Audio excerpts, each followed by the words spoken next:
Salut à tous, c'est Mr Good Trade pour l'analyse du CAC 40 pour le 27 août. J'ai dégrossi le souci, le problème, appelez-le comme vous voulez, en dessinant un beau canal rouge baissier, seulement le point extrême étant une bougie quasiment pleine, on ne peut pas trop l'utiliser pour tracer ce canal, donc j'ai rajouté deux tracés probables du haut de ce canal. Et qu'est-ce que ça nous donne quand on grossit? Eh bien on est allé chercher ces deux premiers tracés, donc vous voyez un point et un point sur l'autre tracé. Donc attention, maintenant si on se fait rejeter par le haut de ce canal, on risque d'aller beaucoup plus bas. Maintenant, on est revenu tester le tracé jaune, on a préservé la moyenne mobile à 20 séances, donc ce qui indique que rien n'est perdu pour le moment. Attention tout de même, on est en tendance neutre, puisque moyenne mobile à 10 jours baissière et moyenne mobile à 20 jours haussière, et on est entre les deux. Donc c'est là que les variations vont être les plus erratiques, donc faites attention, c'est un peu un endroit piège quand même ici. Donc on va rester au-dessus de ce tracé jaune, il ne faut pas exclure d'aller chercher ces tracés rouges ici. Je ne crois pas qu'on ira encore une fois chercher la médiane de la fourchette d'Andrews, hein, qui reste l'objectif quand même à terme, hein, tant qu'on est dans cette fourchette d'Andrews, l'objectif c'est la médiane, hein. Je ne crois pas qu'on ira la chercher, pour le moment en tout cas. Donc tant qu'on reste au-dessus de ce tracé jaune et au-dessus de cette MM20, il ne faut pas exclure d'aller chercher ces tracés rouges, donc le haut du canal rouge. Si on passe en dessous, on pourra viser les retracements de Fibonacci. Alors attention, puisque la moyenne mobile à 10 séances est repassée baissière, donc elle va jouer maintenant le rôle de résistance. Donc attention à ne pas se faire piéger si vous prenez des positions à la hausse, ça peut aller très vite à la baisse, puisque comme je vous l'expliquais, on est en tendance neutre. Le biseau que j'ai tracé encore depuis un certain temps continue de faire son effet, hein, et la suite doit être brutale en théorie. Quand on est dans un biseau, on doit avoir un changement de sens brutal. À la baisse, il serait plus probable qu'à la hausse dans ce biseau.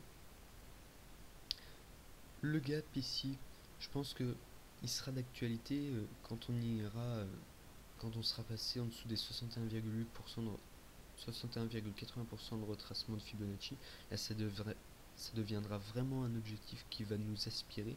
Là, pour le moment, et tant qu'on est au-dessus donc de ce retracement, je pense que il est hors d'attente et personne ne l'a dans la tête pour le moment, puisqu'en plus c'est pas un gap qu'on va appeler systémique, puisqu'on ne le voit pas trop sur l'unité de temps journalière.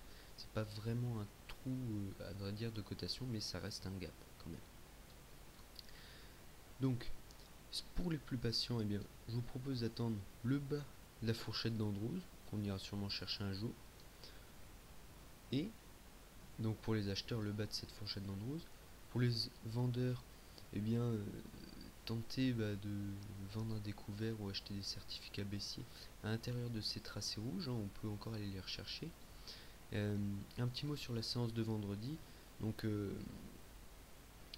on nous rappelle peu avant la clôture qu'il est possible qu'il y ait une action de la Fed, etc., etc.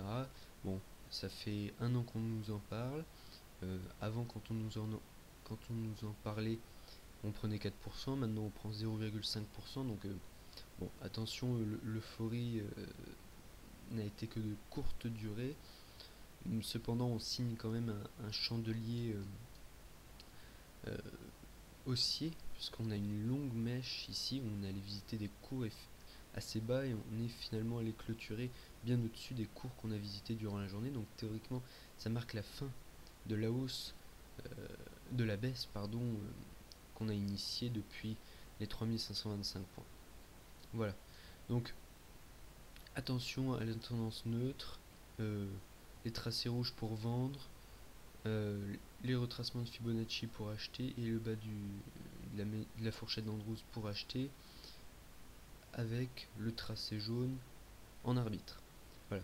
Maintenant un tour du côté des indicateurs avec le RSI par Hull, vous voyez, qui est allé à son maximum, et donc ça a vraiment marché, puisque vous voyez c'était sur cette séance, il était à son maximum, et hop, on a rechuté derrière, et maintenant il est quasiment à son minimum. Donc attention, on achète normalement quand il est à son minimum. Donc regardez bien ceci.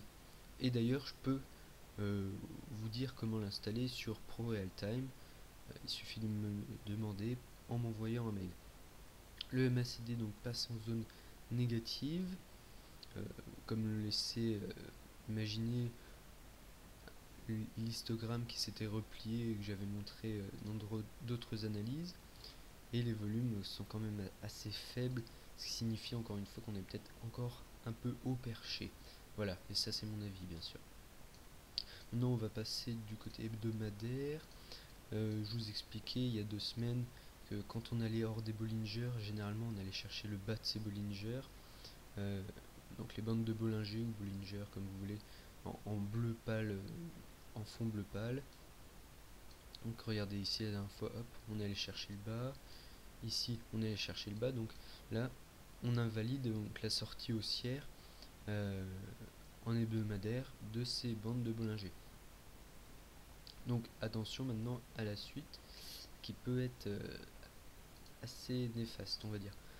Maintenant, du côté mensuel, encore une fois, eh bien, je vous prévenais que la moyenne mobile à 20 mois devrait jouer le rôle de résistance. Mais oui, on est allé la chercher, on a échoué dessus.